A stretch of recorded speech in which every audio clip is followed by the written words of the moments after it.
Hi, it's Carl Schroeder. I'm a spiritual teacher by passion, by life purpose, and I want to share with you some personal processing I did today that I think really exemplifies the challenge of bringing our spiritual and human sides together. That's what I talk about a lot, the spirit-human partnership. That is the big thing that we're mastering, because when your spirit, which is the side of you that observes and decides what things mean in your life and makes choices. When your spirit works well with your human side, which is the side of you that's inside of belief systems and really experiencing this world as real, but your spirit can understand that this world experience, this reality experience is based on belief systems, which you can change. Okay, so when you're jumped into your avatar, your human in the game, your human being self, you're living within the belief systems and you're obliged to react to the belief systems, and they feel really real. So I'm never discounting, discrediting the intensity of the human experience. A lot of people are suffering and have suffered for a long time, and that suffering is real. The experience is real. But the reality is not that real. The reality is actually what's behind this experience of human life or any incarnated life is divine energy. Divine energy, which absolutely supports whatever experience you want to try as a consciousness. That is the unconditional love, the sort of substrate, background, foundation, texture of the universe. There's an unconditional love where, yes, the universe, the source, God, Goddess, Great Spirit, Creator, all that it is, whatever you want to call it, it really wants you to have a wonderful existence. Your existence is eternal. It might as well be wonderful, right?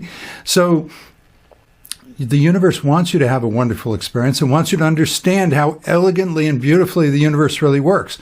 But the universe also trusts you as a consciousness to make your own choices. And really, there is no way for one consciousness to force choices onto another consciousness.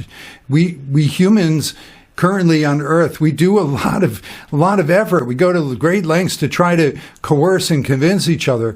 But what happens is that actually each one of us is a consciousness living in our own energy.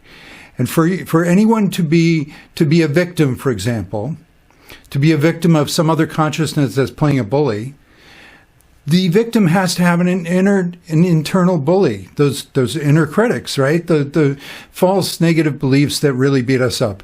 And in turn, the bully doesn't ever really touch the other person as a victim. They have to have a victimized side of themselves, which is usually their abused childhood. So bullies and victims gather together, all the different roles that fit together come together. But really, each person is playing all sides of the energy, all different roles within themselves, within their greater sphere of their personal energy. And that is what's real, the personal energy. So when your energy is very, very different from another person, you may seem to be in the same reality room, but you're not. You're really not, because reality is really not what you have, it's what you do with it. So if somebody else has a totally different way of understanding life, of interpreting what's happening to them and reacting to those interpretations, they're really in a very different reality. You can see them as just intersecting, crossing your path temporarily, and then you've got different backgrounds and you've got different futures.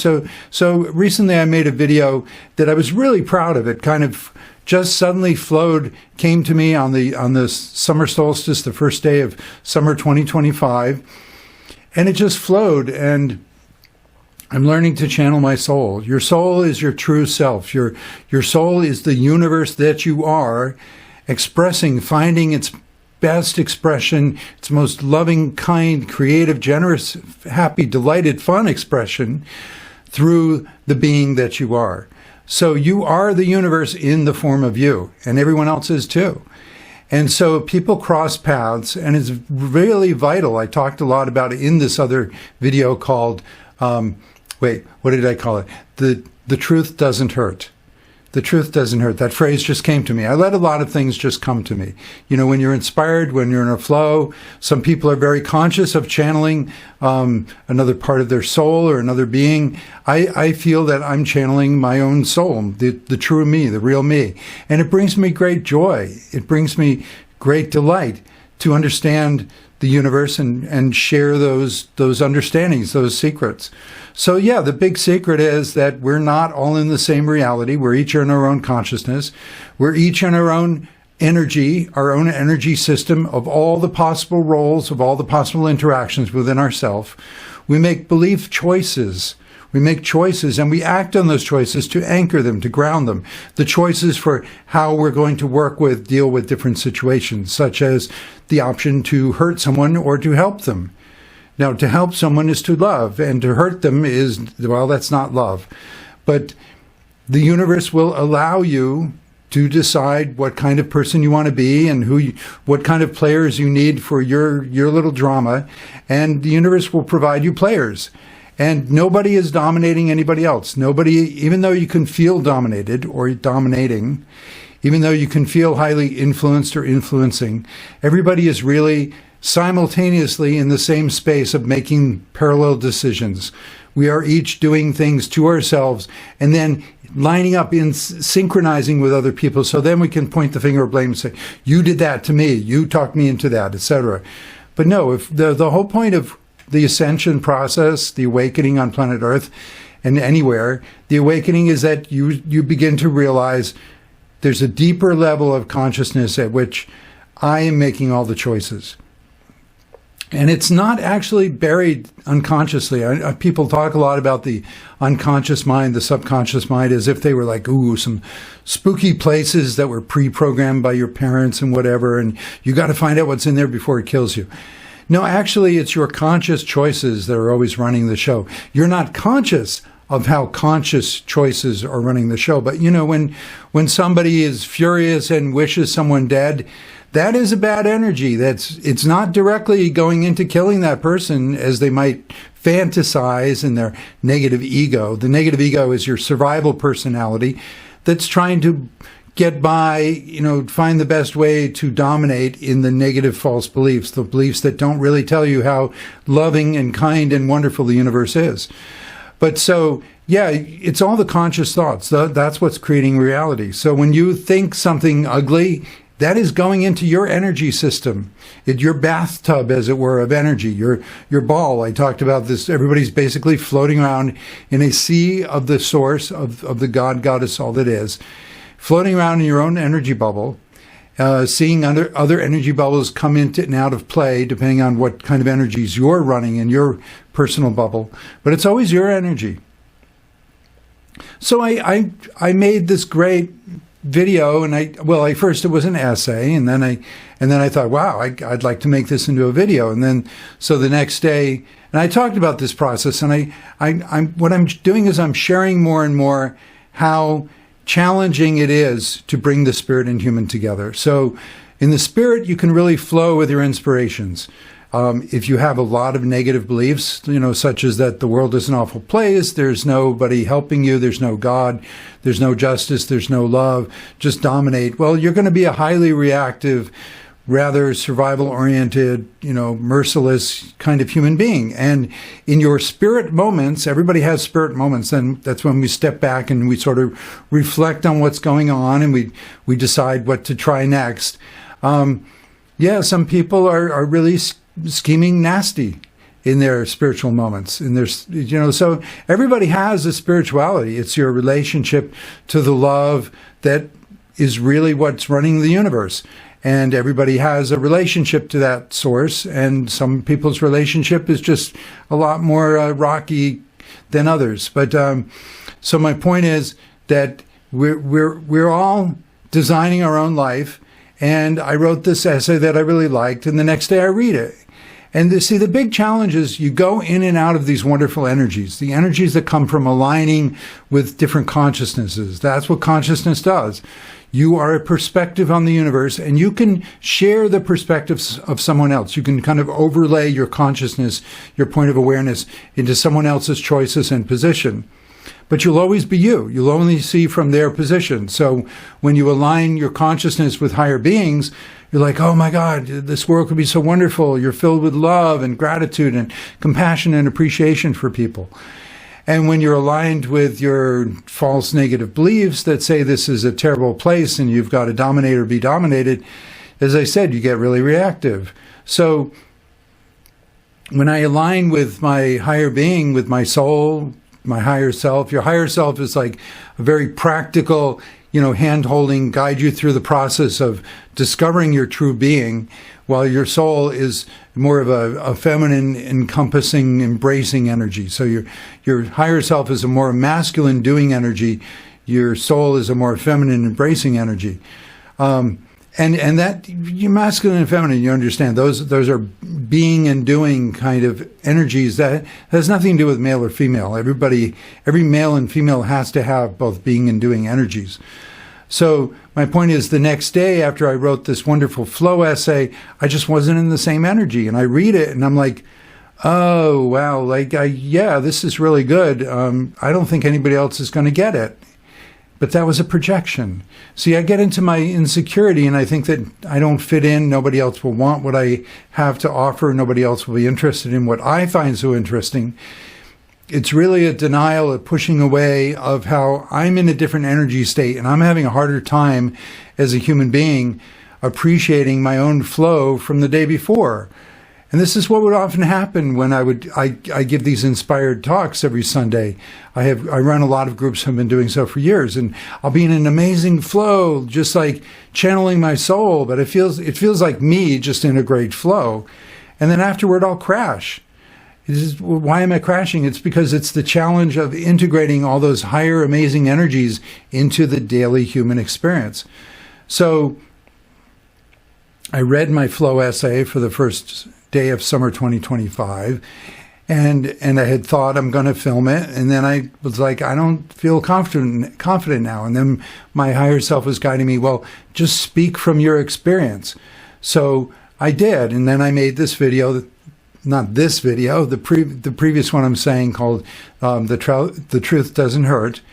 And I talked a lot about what it's like to be human and, work on embracing, integrating these flow moments we get. And then I read what I had written, and I really loved that video. And I had finished editing it, and I was watching it the day before, yesterday, and then this morning I woke up from these amazing dreams. I went to bed thinking about that perspective that I had talked about in the video, that really we are each our own universe. And we've been trained to think that we've got to get other people to think and feel with us, especially in the economy. It's like you got to generate consumer demand. I was talking to a friend of mine whose mission, she can feel it. I mean, we genuinely have missions. We don't necessarily know how best to do them. But her mission is to help validate the spiritual community and help bring them together in ways that they can be more successful. Beautiful concept. And then she was talking about how, all these people, they want to live really empowered spiritual lives, but they feel like they got to fit in the old model of got to find clients. Clients don't know where we are. We have to educate the clients. Got to build consumer demand. We got to have new platforms because, people are so suspicious of the regular existing platforms. And before you know it, people get into very much this kind of almost paranoid, alienated, almost can become persecuted state of like, I've got a beautiful world, but it's somewhere else. It doesn't fit in here. We've got to feel that this is our world. This is our reality. Even the parts that we don't like. I talked a lot about in my Truth Doesn't Hurt video about how do you handle the parts of your reality that you don't like. Well, let them be case studies. Let them be examples of choices that you didn't even realize how much were in your energy set. But that's what attracted. That's what connected with another person who's demonstrating that energy and that choice, so that you can decide, well, I don't really want to do that. And other people, you decide, well, I really do want to do that. Very important to not feel alienated from our own reality. We need to feel that this is our reality, that our higher self, our soul, will guide us in the best path through experiencing and appreciating everyone for the examples, the messages they bring to us, to let them go easily, to keep refining our own choices, and to get a sense of there's a wellspring within, from our center, there's a wellspring of who we really are. That is our soul. That is what we want to live from. So whenever we get a sense of like, oh gosh, I like myself, but other people don't, and I got to get them to like me, and I got to figure out how to align with them so I can speak their language so then they'll hear me and appreciate me. Forget it. No, that's the path of manipulation, and you may have nice intentions with it. You may want to make the world a nice place and respect people, but it's still dominating to try to convince people to your perspective. There is no communication between people, really. What's happening when we feel like we're communicating, you notice, like, you can't really get an idea across to someone who isn't already interested in that idea. You can go somewhere together, you're sharing the path with someone, but then you have to have an experience of you're discovering what you're trying to share more yourself so that they can be discovering more of it from their perspective. So you can go somewhere together with people, but you never convince somebody who doesn't want to go with you in your direction. When there's real conflict, you need to learn to take some feedback and let go. Work with the side of you that's in a conflict. So that's my point, is that I went to sleep and woke up this morning. I went to sleep with just wonderful, deep perspectives. I'm like, wow, it's true. I watched my own video. They call it dog fooding in the software industry, where I had worked until I was guided to go full time with my spiritual studies and teaching. Dog fooding, not my favorite term, but the idea of basically like eat your own dog food, like, consume what you produce, or take your own advice, a doctor, take your own medicine kind of stuff. So, I've been getting better at like listening to my own videos and like feeling like, wow, that really sinks in. That speaks to human levels of me that I was in denial of, and I was projecting on others and thinking like, oh, I got to get these people to understand me. No, really, I got to get levels of me to understand. So yeah, like I said, I went to sleep like really deeply feeling this experience of, wow, let the world come and go. Like, I really need to focus on generating my self-experience from my soul, from my center, and let the people come into my life who share those ideas, and we can inspire each other and go further. We can share the path, but we never make each other get on our path or off our path. And I had wonderful, wonderful dreams. Oh my God, it was so wonderful. It's like several dream scenes of meeting this woman who was this partner, the perfect girlfriend. Just like the energy was so good. I was so happy. And I met with my mother in my dreams, who is my soul. Sometimes can look like my birth mother. That's the thing with dreams. It can be a little embarrassing, a little awkward. It's like I keep dreaming about my ex or my family or my coworkers or whoever, but it's not exactly them. It's other people have inspired your mind to associate them. They're pointers back to your own energies. So the point is, I had wonderful dreams of meeting this absolutely perfect partner, and I met with my dream mother, who is my soul, and she absolutely agreed that she's the one for you. And we went on some adventures together, and it was so wonderful. And I woke up and I could really feel like that is my being. That's because I went to sleep thinking about how really each one of us, we're getting to know our own soul. We're getting to know our own inner being. Don't try to force other people to go on your path with you. Just let them come in and out of your life. The secret to all success is just becoming more connected, more peacefully, harmoniously connected with inside of yourself. And I woke up and I was like so psyched, and I organized my journals, made some notes, and I was feeling really good about things. And I was thinking like, oh, I'm going to watch my video again, and I'm going to, upload it and work on the next project. And then I hit some weird energies. It was weird. It was like first I came across on Facebook, a friend had shared a quote from Khalil Gibran, a wonderful to Lebanese, right? Immigrated to the United States, came to Boston,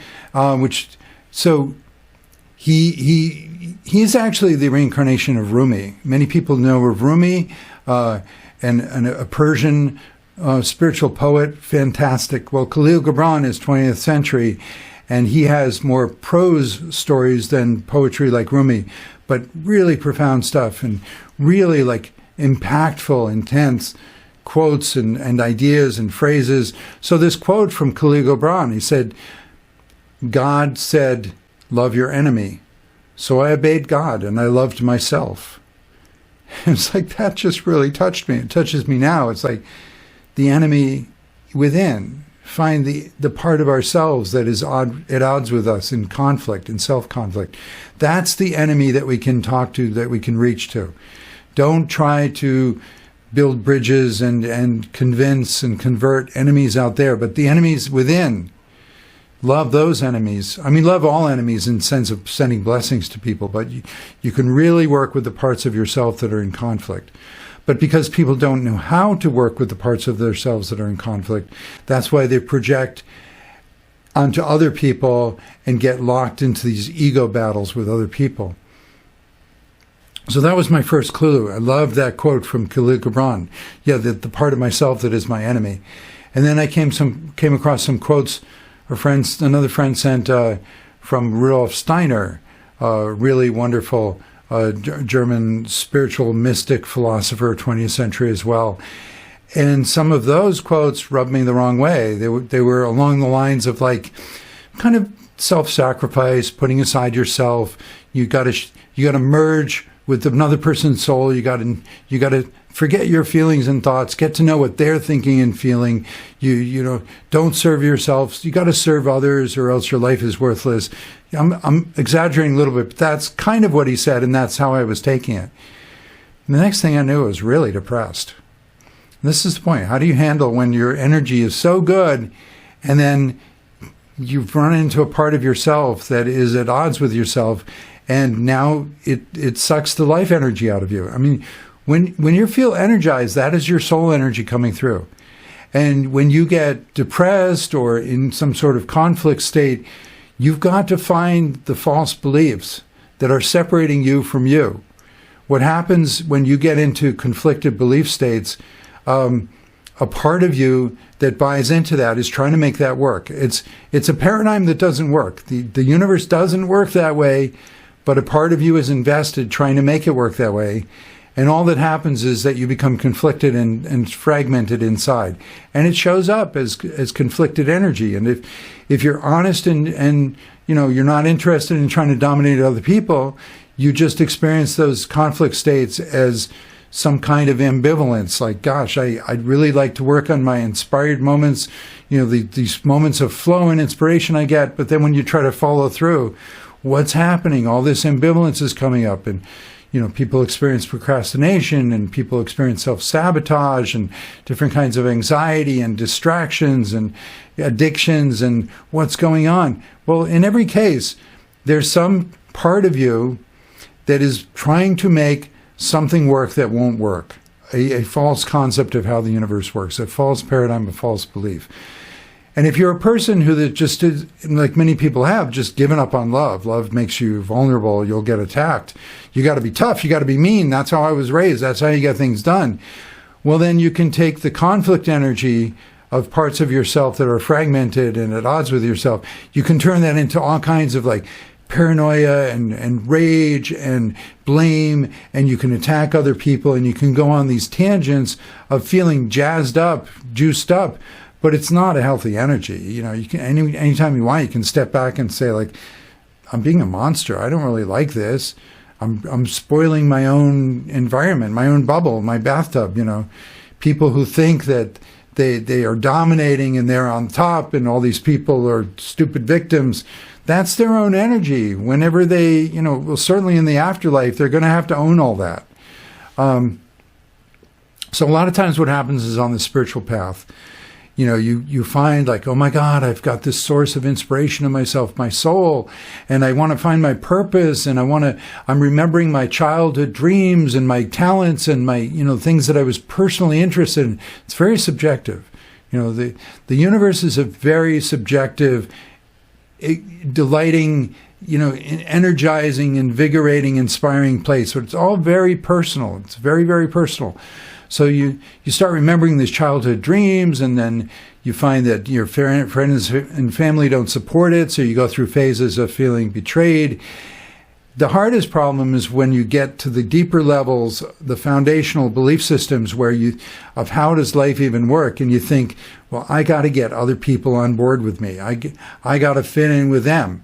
It's like, no, you actually just need to fit in with yourself. You need other people coming in and out of your life, well, they will exhibit types of conflict, but you think about, how do I do what they're doing? Where is that in me? And then you have to mediate these inner conflicts with these different sides of you that have different beliefs.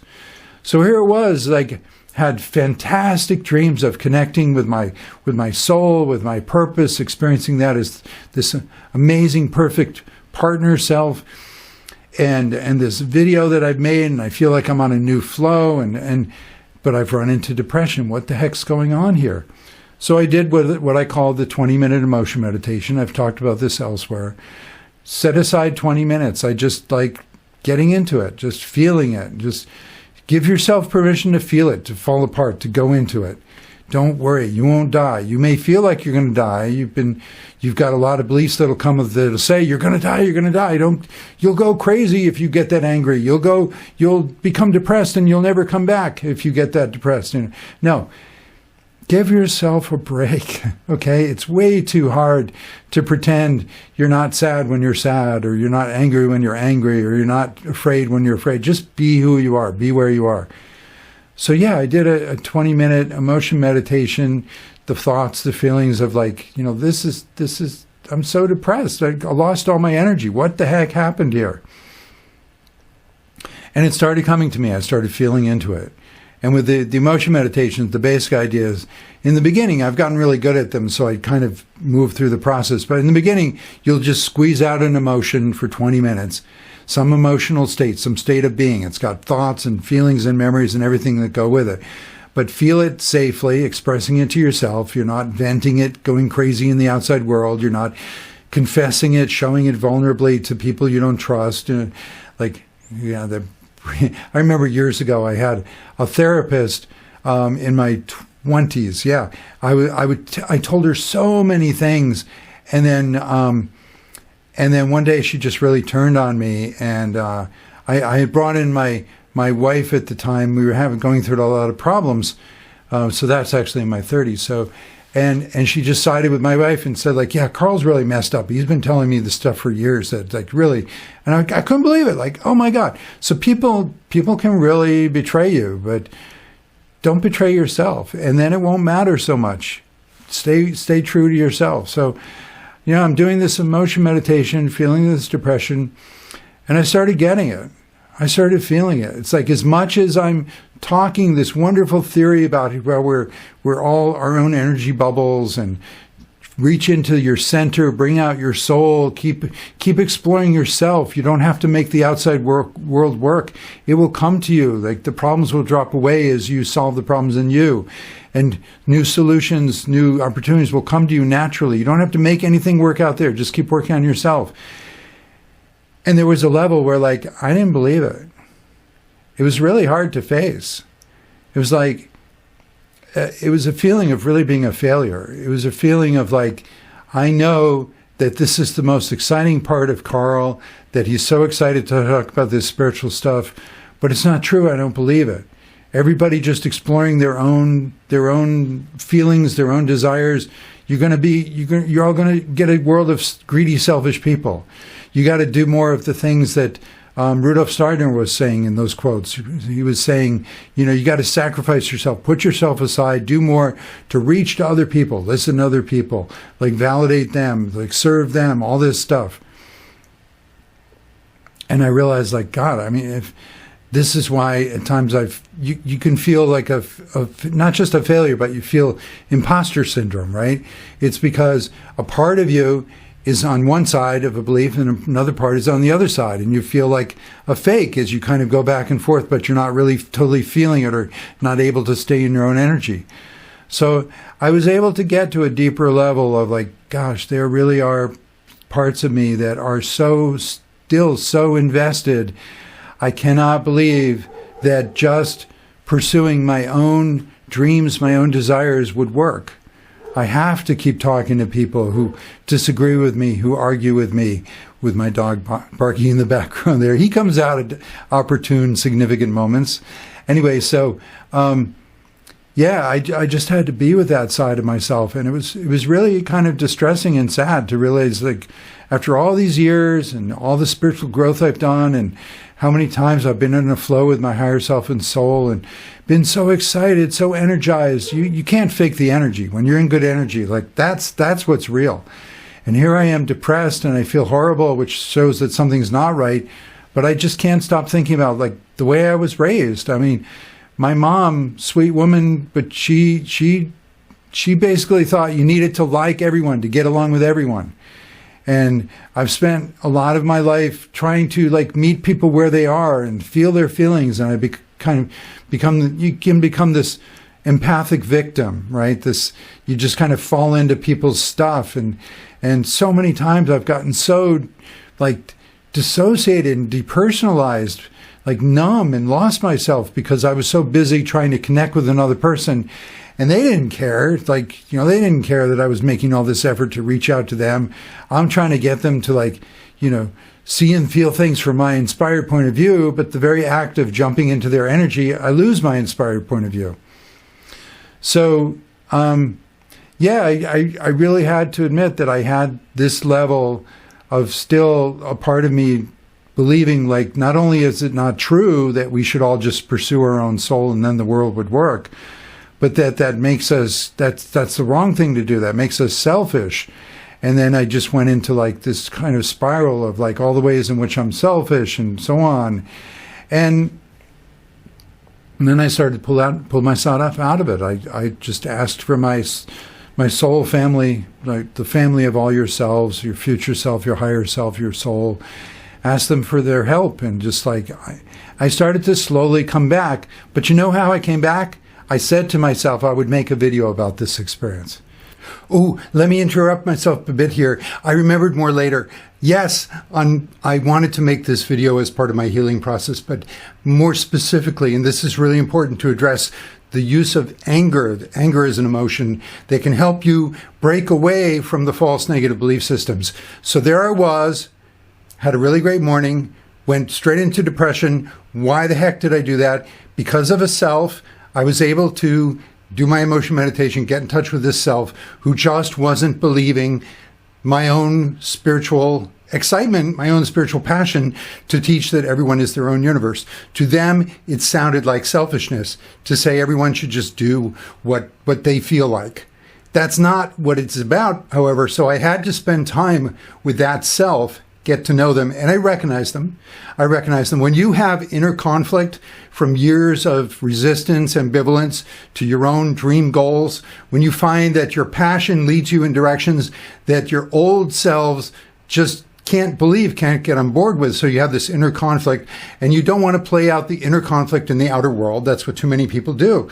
You cannot change other people, but you can change yourself. So I was able to get in touch with that self who wasn't believing my own spiritual answers that I was getting straight from my soul.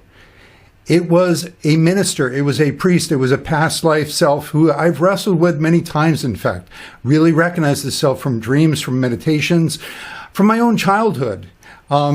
Specifically, I had a Baptist minister uncle who was a nice guy, but very judgmental in his religion. And early on as a kid, I was horrified by him. He had these chick comics, if you've heard of them. They're these little comics to make fundamentalist religion more appealing to kids and so on. So they're little comic books. Each one is focused on how a different kind of person is going to hell.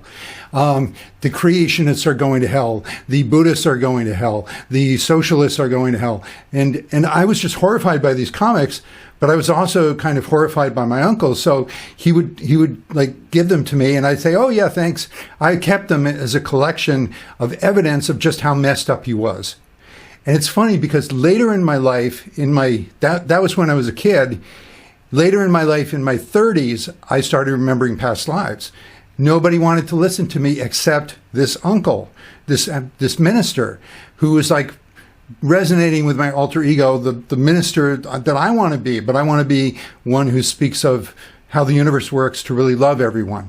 So this minister uncle listened to me, my stories of reincarnation, of memories and so on. And I thought like he was like caring about me. But in fact, I later found out he was going home to talk to all my relatives to create prayer circles saying, Carl's like working with the devil. Carl's working with evil. All this stuff about past lives are evil spirits. So I felt really betrayed when I found out about that. You know, on the one hand, I mean, fine, they're making prayer circles for me, but they're condemning and judging me.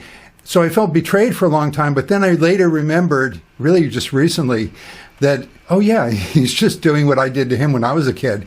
He was giving me his hate-filled chick comics, and I was like pretending that I liked them and collecting them, but I was really collecting them as evidence for just how messed up a person he was.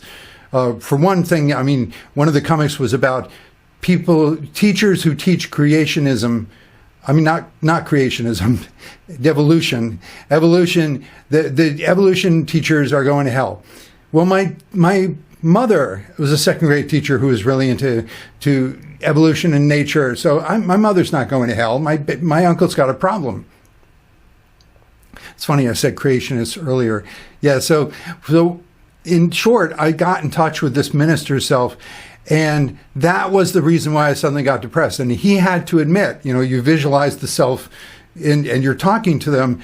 He had to admit that I'm the one who has really excited energy and of our own soul. And yet it's leading to these beliefs that he thinks are bad, that teaching people to just follow their inner dreams and passion would lead to somehow selfishness and abandoning people in need. So we had to talk for a while. And I had to explain to him, look, like you're from my soul. You're an alter ego of myself. Like I want to be like you. I want to be like a minister helping a lot of people. So we share the same values, and he really appreciated that. And I had to explain to him, look, the point is that the source is always guiding everyone. The more that people follow the calling within, the more the source will be able to show the world how much everyone is guided to help the helpless, to feed the hungry, it's like that saying, chop wood. Before enlightenment, chop wood, carry water. After enlightenment, chop wood, carry water. Meaning that after enlightenment, you do everything you used to do, but now you do it so smoothly in the guidance of source that you're really, truly effective. So people who care about social justice, people who care about curing diseases and helping the needy and sheltering children and so on, they will do the same thing, but now they will do it fully guided by the source. So my minister self, this part of me that had been conflicted with my own inspiration, my own soul's guidance for so many years, you know what happened? He got angry. Not at me, at the false beliefs. I could feel it, like this sudden burst of rage. And for that moment, it was directed to these Rudolf Steiner quotes I mentioned that implied, like, be of selfless service to others, forget yourself, forget your feelings, just focus on another person's feelings, get to know them, which is only appropriate in the context of always taking care of yourself, but also figuring out where people are. So I don't doubt that Steiner meant good things, but traditional religion is all about selflessness. And then traditional, brutal domination culture is all about selfishness. It's not those two extremes. It's the Buddha's middle way. There's a way that everything fits together and balances. And the way that it fits together, which my minister self, my alter ego, had to appreciate, is that the source already exists. So whenever we judge people for, are you being selfish or selfless, we're really saying we don't feel that the source is here. We have to rederive the source. We have to recreate heaven. We have to make the good happen instead of just allowing the good to happen. If we stop judging people, if we let them follow their own free will, the universe will separate the worlds that need to be separated and bring together the people who need to work together on the social justice, the healthy world, the healing issues. So the role of anger was really important, that I had intense bursts of anger that I had never felt before. A new depth of damn, all those, self-sacrifice, serve others at your expense, all the ways in which over the years I had burned myself out, trying too hard to help others at my expense. I was so angry and didn't hold on to that anger, because I've learned that the way anger works is it's a burst of emotion to disengage from false beliefs, from paradigms that made you suffer. Then don't stick around to keep hammering that anger on people who taught you those false beliefs. Realize with compassion, those people, they're suffering those false beliefs too. There's only consciousness. The only way that anybody can be brutal is if they themselves believe their brutal belief systems, and then they try to spread it to others. Because anybody in their right mind, anybody who really was in touch with the source and knew how good the universe would not teach, would not perpetuate any kind of domination system. So anybody who teaches you the false beliefs, the limitations, the ways to look at the world that don't work, paradigms, lifestyles that led to your own suffering, feel a burst of anger at those beliefs, first directed at the people who taught you those beliefs, but then let go of the people, because you realize people are all suffering false beliefs. Then I got really angry at the beliefs, and then don't hold on to that anger either, because false negative beliefs, they have their own sort of bedrock foundational purpose in creation. They're the things people don't do. If you doubt, if you wonder, try this belief, it's going to feel so bad, you're going to go back to more of who you really are.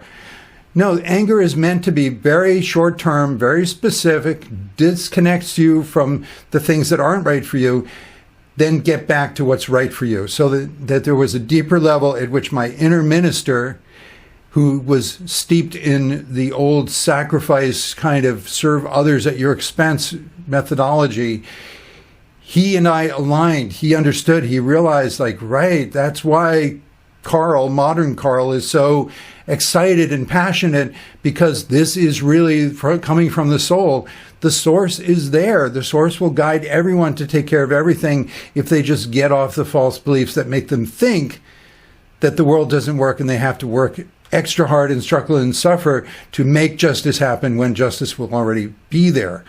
So I wanted to insert that very important point. Now let's get back to what I was saying about this healing video, how to include the growth I had just made, because growth is inclusive, and I want to increasingly share my full process of becoming human. I'm realizing more and more that I can't just pretend to be this teacher who's got it all together.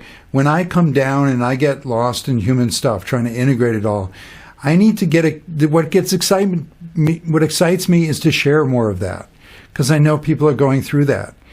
And this is good. I hope to become, a successful YouTuber, influencer, just somebody who's in their own flow of very smooth, easy, able to make very genuine, human, relatable videos that a lot of people want to watch. I know that for a long time I've made kind of, esoteric stuff, long lectures, and it was harder for people to relate. They would love things I'd say, but I had to admit I felt the same way. There were human levels of me that just, the way, it's funny, there's that expression, chop wood, before enlightenment, chop wood, carry water. After enlightenment, chop wood, carry water. What that's referring to is, before you're enlightened, before you get your spirit and your human consciousness working together, before you connect with the universe and how it really works, you're just doing the chores. You're going through the motions. You got to do it to survive. You could be bitter, you could be hostile, you could feel awful, but you got to do it. After enlightenment, you still do the same activities, but in a whole new way.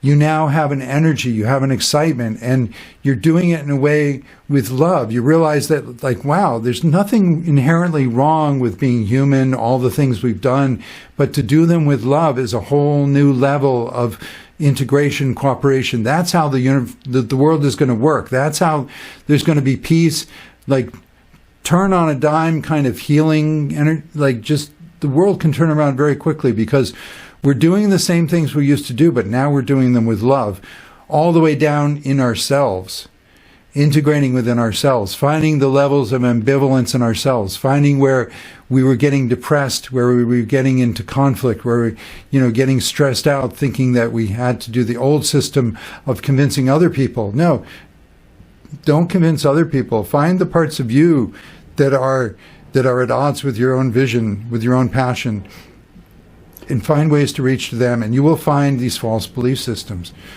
So I had to work through some of the false beliefs. And so I wanted to make a video. That excited me, and this is my video. And it probably won't be as long, and it will be more like to the point of just sharing a process. And hopefully that helps more people, because it's going to help me. I made a few notes here. I wanted to point out the ideas that, well, there's judgment, the idea of judgment. So there are two kinds of judgment. And Lazarus, a spiritual teacher, he really helped me to understand this in my 20s. There are two kinds of judgment. One is the judgment where you say what is right for everyone. Everyone should do this. Everyone who doesn't do this is wrong and bad. And that's when you focus on getting rid of the bad things, the wrong things. And like I said in my Truth Doesn't Hurt video, that's negativity. Negativity is where you're hyper-focused on getting rid of the bad things. You never get around to living your own life. And then you just become a pawn. You become a tool, a robot of the negativity, just trying to cancel and attack everything. You end up attacking yourself, divide and conquer everything, even yourself. And you see that with people. Like, they're just becoming mentally ill, obsessed with getting rid of the bad things. The other direction, it's so much more profound. You trust and you know that the source, the universe, is already taking care of everyone. You don't have to make the world work. You have to figure out how it already works. You don't have to make peace. You have to find the peace that's already there. You don't have to control anything. Just find how to work with the control system that's already there. Everyone already has a soul that's guiding them. All the souls work together in peace. The source connects everyone. People who are working on different belief systems that are incompatible, they won't even see and perceive each other. They won't even be in connection. It really is a multiverse. When you see as a flow of everybody's in their own bubble, just moving around very fluidly in this sea of the source, connecting people who belong together. So the judgments, the absolute judgments where you say who's right or wrong and who should be punished, that's the negative direction. The other kind of judgment is value judgments. That takes you into your soul. That's where you say, you know what? I can see the difference between me and that person. And yes, it upsets me as a human being. You will experience, you have to at some point pull your human being away from a situation, because your human being, as it goes into survival modes, it can become like this attack dog. You have to pull your dog off, stop attacking, trying to attack and change another person. Just let's work together to change the beliefs for ourselves. And you go pursue your own values and your own soul. That's the value judgments, the personal value judgments, where you know what's right for you. Pursue what's right for you. The problems will go away, and the best people would show up. Solutions you couldn't even have thought of, better than you could have thought of, will show up. Trust it. There's a wellspring. There's a fountainhead within you of your own soul. That's the way to make the world work, because it's a kind of mirror. It's a kind of reflection. You don't comb your hair by waiting for the guy and the girl in the mirror to comb your hair. You watch yourself. You watch yourself in who shows up in your life, and you let them go, because they're living beings themselves. It's a living mirror made of other people. Something I wanted to bring up that I didn't mention in my Truth Doesn't Hurt video was the idea of two kinds of teachers. There are two kinds of teachers in life. You can see everything as carrying a message to you, teaching you something. There are direct teachers, and there are invert teachers, I call them, or indirect, but even more so invert teachers. So basically, and to say this, let me back up to the idea that everyone has their own soul, which is your expression of the universe through your position. It becomes, your soul has certain talents, certain gifts, your ways of loving, your ways of contributing to every situation, of making things better. So to fit in, you obviously got to find people who think like and feel like you do, which again, you don't have to make happen. You don't have to convince people. You don't have to educate them. You don't have to communicate much. Just within yourself, your own source of soul will attract the people who think the same way with you. And then it's very easy to find, oh, you were thinking that, you want to do that? It's me too. Let's do great things together. So everyone has what I call an essential service. that is where you don't have to go out of your way to self-sacrifice, altruism, be a good spiritual person, do things for people. Your energy will naturally do wonderful things for the people who want that energy. Classic example, I thought, was the harlequin. A tragic clown is somebody who, they have a natural energy to make people laugh, but then they don't benefit from their own energy. The tragic clown, the harlequin, they make other people laugh, but alone they cry. Or hopefully you enjoy your own energy. You enjoy your own natural energy. I had a friend back in Boston who was just a natural comedian. He walks in the room and everybody's feeling lighter, and you're ready to laugh. Like, just, Brian, do something goofy. And it's like, he could do anything. He could say anything and people would laugh. It was great. It was really sweet. He was just really, like, you could feel it. Like, there's no guile. There's no, manipulation. He's just being who he is. Just that kind of gift you can bring. Be who you are. Enjoy your own energy. It comes from your soul. It's free. It's for everyone around you. It's for you. So everyone has an essential service. My essential service is to teach people how to connect with the source. And if connecting with the source involves so deeply changing our paradigm that we no longer believe in making other people do things, we no longer believe in forcing our views and trying to listen to others and trying to fall empathically into their energy for the hope of converting them to our side and making agreements and all this kind of stuff. If you no longer believe that, it's like all it takes is to be you, to be your own soul, to love your own energy, and then be nice enough to others that you don't hurt anyone. But you don't have to go making peace. Just find peace within yourself. If my natural essential service is to so fully change the paradigm that there are parts of me that are left behind, still holding on to those old paradigms, saying no, I can't believe that I think that at times that I'm looking selfish to myself, that's why I was getting depressed.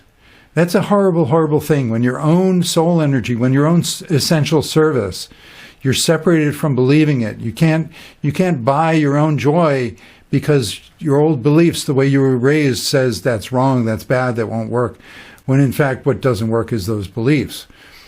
So yeah, the tragedy of people who can't enjoy their own essential service. So that's kind of what I was feeling. So that to come to this idea of direct and invert teachers, we are all teaching with our natural energy.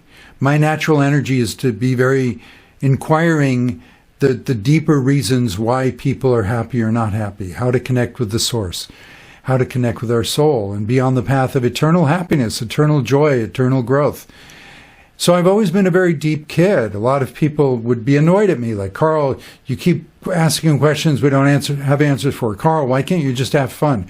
Carl, you're stressing me out. Carl, you're too hard on yourself. It's like, I didn't feel that hard on myself, but I was pursuing a perfection of existence that other people didn't want. I had to find people who wanted what I was doing. You got to find where you belong in life, and then you'll feel great. But yeah, I grew up with a lot of people not wanting my own energy, and because I was raised to think, well, you got to get along with everyone. You got to, I value diversity, but I'm thinking I got to enforce diversity. Instead of the universe will naturally sort out and create harmony of diversity where people want harmony of diversity, and people who don't want it, let them go. So again, you don't enforce anything, you allow from your soul. So the tragedy was I had become a kind of invert teacher to myself. So an invert teacher is somebody who they still teach their quality.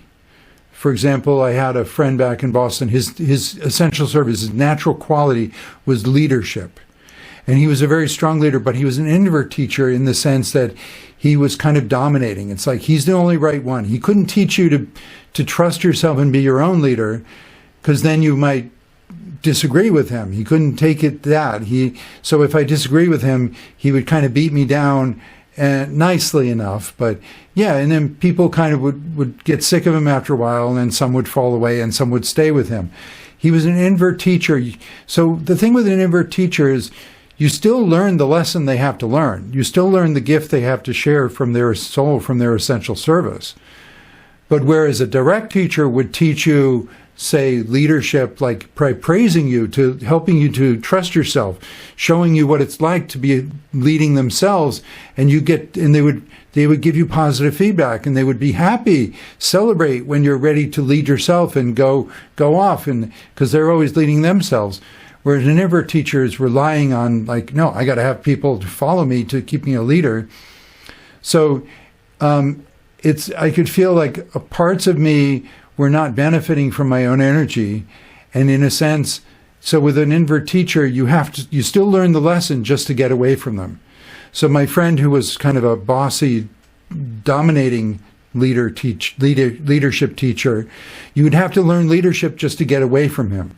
Whereas a direct teacher, you learn leadership and they praise you and you're ready to leave the nest and you leave on the best of terms. So I guess that's what I'm saying is something to keep in mind. Direct teachers sharing their soul's gift, their essential service, their energy quality, or invert teachers, people who enforce roles around them, and you have to learn the kind of thing they would have taught you just to get away from them instead of being able to stay their friend. Parts of myself had become that. Parts of myself were not believing my own teaching. I know that my teaching is right because the energy comes to me.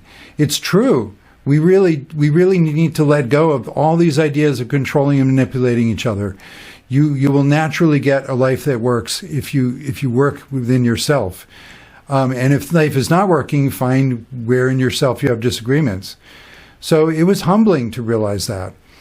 But then, yeah, I reached new levels of like I said, the answer for me was, well, if my natural gift, my natural excitement is to teach people how to connect with the source, their soul, and if I'm feeling parts of myself that are disconnected from my own gift, from my own soul, then I need to speak more about that and share that. So that's what this video is. That's what I got excited to. So for what it's worth, this is more of a human level processing. And I wanted to say something that came up to me, a couple examples that are interesting. So one that came to mind was Ayn Rand. Now, so she was, she's a 20th century Russian-born American writer, philosopher. She was known for objectivism, I think she called it. Basically like a kind of glorified self-serving. That it's like she had some things partly true, but then she didn't fully get her own gift. It's like maybe there's some connection where I can respect what she was trying to do. She was trying to empower people. She was trying to help people, like, be strong, be your own independent voice. Don't try to follow others. Don't try to please society. Stand out, be yourself, be unique. But then in so teaching that, she also could be rather dogmatic. She could be very judgmental in an absolute way of other people, not just following her own personal value judgments, because she was coming from that belief system where you have to change the world around you. It won't just naturally change to better support you. You have to. So she would force her opinions on people. She could be quite elitist. She had, really contradictory views. Sometimes she could be quite socially liberal. Other times, I think, like she was for, like, the manifest destiny where, the United States, like the Native Americans were dominated by the whites. It was just horrible acts of genocide. She thought that, some people were just naturally superior to others. I think she was anti-gay. I don't know. But anyway, she was a very complicated person. She hurt people's feelings. So to me, she's a very interesting example because she pushed those social boundaries of what it means to be selfish. And it's like, I looked up, like, what are some synonyms for selfish? And that was one of the results of my emotion meditation. I had to come up with a new definition because, like, I could feel like my mind was really going back and forth between these two opposites. And when you have opposites in a lot of conflict, that's a sign of negativity. Negativity itself has extremes in conflict. Positive energy integrates everything, so you have a transcendent sort of middle way, like the Buddha talked about. Sort of a transcendent way of, like, bridging things for yourself, making peace for yourself, and not saying, like, it should work for everyone, but I'm happy to share those it can work for. So the opposites of either self-denial, other-serving, altruistic, or to be selfish and, self-serving. And obviously they're two extremes. You don't want either. And that was the problem, is like my teaching about just come from your soul, just let go other people. Stop trying to reach and understand everyone. Just understand your own reactions to people. Go ahead and be biased. Go ahead and be projecting, but own your projections, own your biases, so you're not mistreating other people, judging other people by your biases and projections. But if you own them, it's all information for you. So Ayn Rand was a really interesting example of somebody who's in that direction of changing social ideas of what it means to be selfish or selfless. Neither. Like, find your own wellspring within you, right? Her most famous book is called Atlas Shrugs, but there was also The Fountainhead. And I like that term, the Fountainhead, a sense of a wellspring of my soul, the joy of exploring and getting to know myself. But yeah, I never really liked Ayn Rand. And then the other example is what came up was Jesus. Again, it's like Jesus, the most wonderful, amazing teacher, so taught, like, just be your pure soul and let the source take care of you. Let God is Great Spirit, all that is, take care of you. And it came up where a friend was had some comic passing along the common view of like, well, Jesus got killed, so he wasn't that successful. He was really some kind of loser. And a lot of people, like, shockingly to this day, they evangelicals, they think, well, Jesus failed. He got killed. We got to be tougher. The people who are really going to lead us to God's victory, they're dominators, they're dictators, they're, like, no. It's like the whole way of conflict doesn't work. You got to find the inner peace and let that reflect in the outer world. So the fact that, Jesus was not weak. I mean, he performed amazing miracles. Those miracles are true. They're real. He manifested food for people and drink, and he healed people who had terrible illnesses, physical and mental and emotional. And, the healing and the manifesting, those were real. Now then, when people judge Jesus, it's like, well, why did he die? He did so by choice. He let it be known. His disciples didn't want him to get killed. And he said, no, my soul is asking me to do this. He wanted to exemplify free will. He wanted to show people that here he is, this amazing, powerful being, able to perform miracles in some kind of favor relationship with the divine. He could do amazing things, and he's not going to hurt anyone. He wouldn't hurt a fly. He's not going to hurt anyone. And in fact, if you want to hurt him, he'll let you, just to show you that your free will is what reigns supreme in your world. If you want to kill your soul, if you want to kill your love, you can. So, and Jesus had no intention that we should all be like him and get ourselves killed. He said, we'll do greater things than he. But he wanted to show that this example of, like, free will, the universe will so let you have your own choice that you could do horrible things. You have to live with yourself. You're going to experience the energetic consequences. And Jesus said, the meek will inherit the earth. Be like little children. So it's the people who are willing to work on themselves, who have that reclaimed innocence.